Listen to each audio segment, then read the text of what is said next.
There's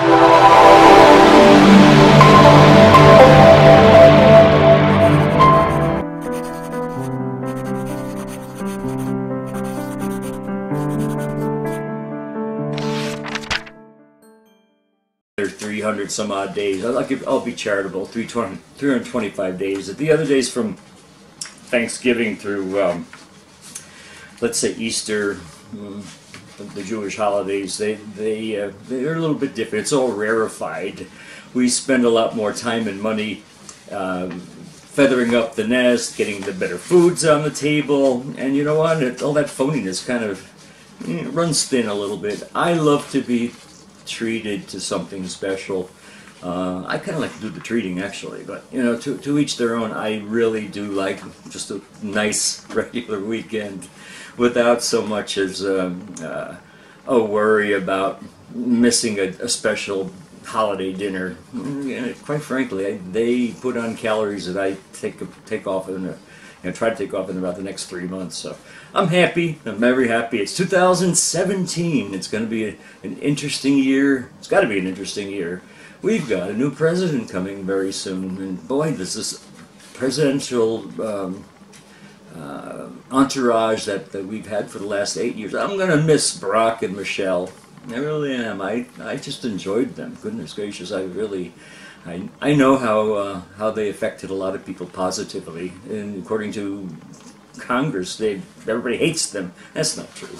And I also found it kind of ridiculous that TV commercials are saying that Donald Trump had a mandate from the American people to go all the way and drain the swamp in Washington, bring in some more people from New York City. We'll drain that island, and that's what he's kind of done. It's going to be interesting. You watch, you left-wing people just left of nose on your face. I'm going to be very much interested in it. I'm not a politician myself, although I certainly keep a good beat of what's going on in this society. We'll talk more about that later, but I guess the 20th of this month looms awfully large.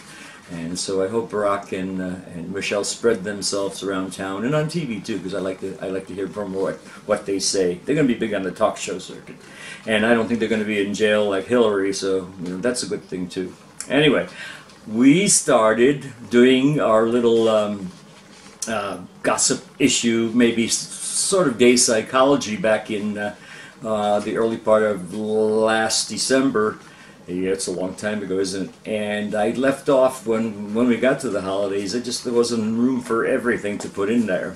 Let's go back to this now, because I picked a couple of interesting, thought-provoking, mind-numbing, head-shaking quotes and stories for you to relate among yourselves. And the first thing I got is, I do take my material from Facebook, be it Queerty, which is it's all authorized material from Queerty. It's not my property. I'm just spreading the word that I love them. They are not my sponsor, and I'd love to maybe think about that someday. But right now, I use them because I think they're very reflective of the mindset of this country, gay and straight. So, but first, we're going to go to something encouraging for you to remember and refer to it in your cerebellum when you think about the friends you have, and the lack of numbers, the quality of the friends you do, or the lack of the quality that you do. But I don't know if everybody meets this particular parameter, but it's true. All right, this is, like I said, this is from Facebook. Here I am peeking over. That's me with the nose. Yeah, that's me. So you read it? Did you see what I wrote here? All right. Yeah. A good friend knows all your best stories. A best friend has lived most of them with you. Then you know what that's like. Oh, absolutely, absolutely. I had a best friend back in college days, and boy, the stuff that we did. I didn't have to tell him anything. He was my, as they say, partner in crime. A little cutie named Joe DeVito back in South New Jersey days. We met working summers in a hospital, and we became very, very, very cozy. I liked him a lot. Yeah, I did. Never kept in touch because he was going all kinds of different ways. He wanted to be a priest. He thought he was straight. He could be bi. He let me try to see if I was able to change him. He wasn't ready, so therefore I got disappointed, and where his progress was. I moved to Florida. He stayed in Philly, and we left it at that. Anyway, that's what I wanted to bring upon you. You know who your real friends are. Yeah, maybe they've lived some of your good and bad times with you. On to Queer Tea. And it's just a one-pager. I just thought it would be interesting for you to get a bit of fodder for discussion with your partner and friends this evening or this weekend. All right. So this goes back to this is the 17th of October. The guy caught sleeping with girl's gay friend. It wasn't cheating because it was with a guy. We've heard of the rule that it isn't gay if you don't make eye contact, but how about this one? If it isn't cheating if you have sex with someone the opposite gender as your partner. We're still not buying that either. We hate to break it to this young woman, but her boyfriend is kind of a dick. And so is her gay friend, for that matter. Here's the gist of it. She has a gay male friend for about 15 years and a boyfriend, Jay, of 6 years. A friend told her that he had feelings for Jay, and the two males became such good friends. She warned Jay not to lead the friend on. The friend starts sending Jay suggestive tests, yada yada, things on Facebook and Instagram. Then it gets interesting. Last month he and Jay went out of town for a weekend convention with his best friend. It comes out that Jay and our gay friend had sexual relations, and they intentionally got the room with a single bed for that purpose of cuddling. It was our friend that called me in tears. It was the gay friend that called me in tears and told me everything while apologizing profusely. He's a great guy, and I got him drunk so he'd agree, and all he wanted was to come home with you. I'm sorry. When asked Jay about it, he got very angry, defensive at first, would not admit to anything. Later, he fessed up to everything and confirmed what the friend had already told me. He's not gay, but he wanted to experiment. I learned that I'm most defiantly not gay. It only confirmed that I'm most definitely into women. When I asked him if he was sorry for cheating on me, he said, it wasn't cheating because it was another guy. If you slept with another girl, I wouldn't be mad either. I would pull up a chair. Wow.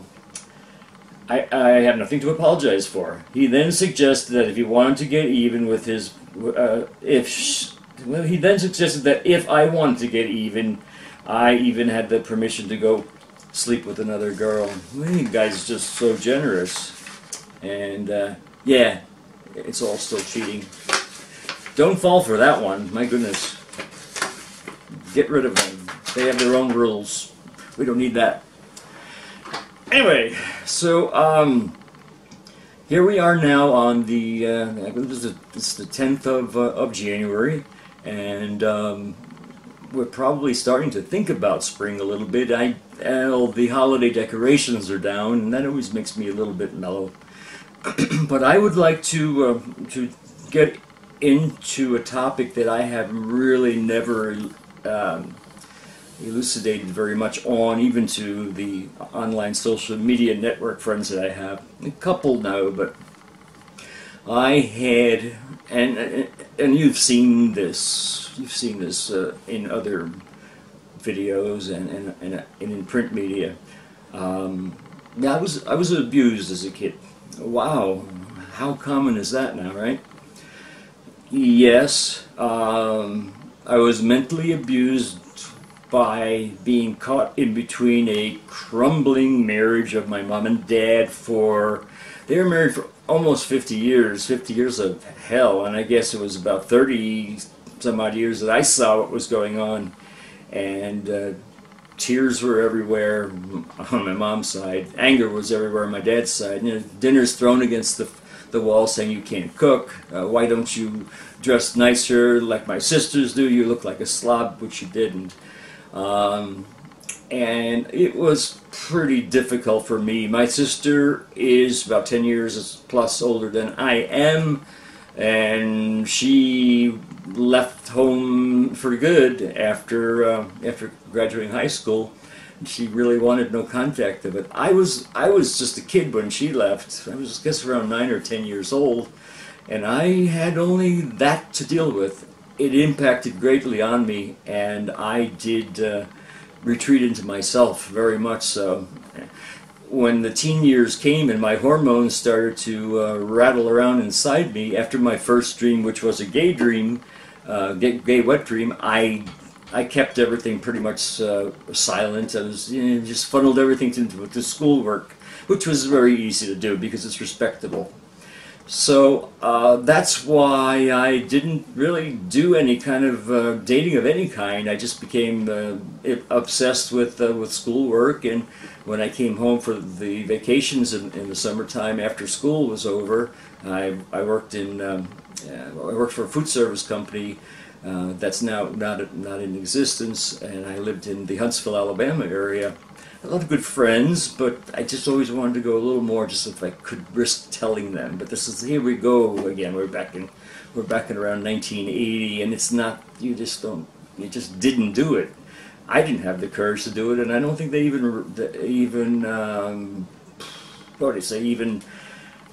reviled anyone who was that honest. And of course, actors stayed in their closet, and good employees of big companies, which I was in one, I was in two actually, stayed in the closet, and it really didn't get anywhere, because what happens is you get old and you miss out your best years when you could be having a great deal of fun like you guys do.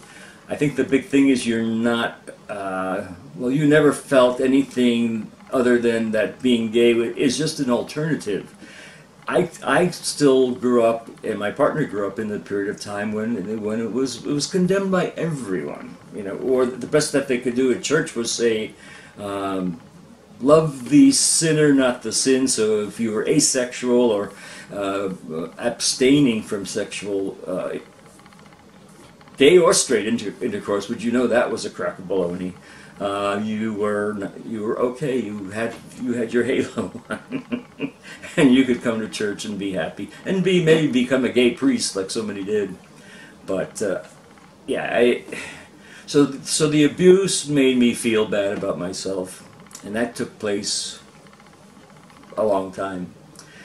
And we'll get into this more. I could do this again because we have a lot of stuff to talk about. And then we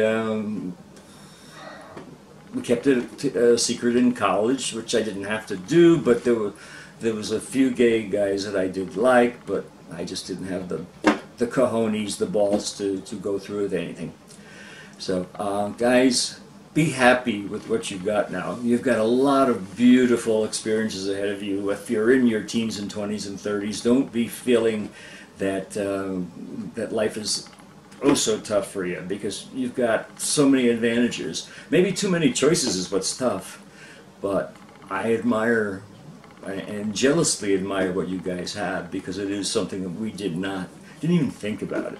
So I didn't go the route of straight marriage, which my partner did 2 times, which I think was totally ridiculous. I bring it up every so often when I say, how could you have done that to someone? But he had to, because he wanted to keep the facade up for his family.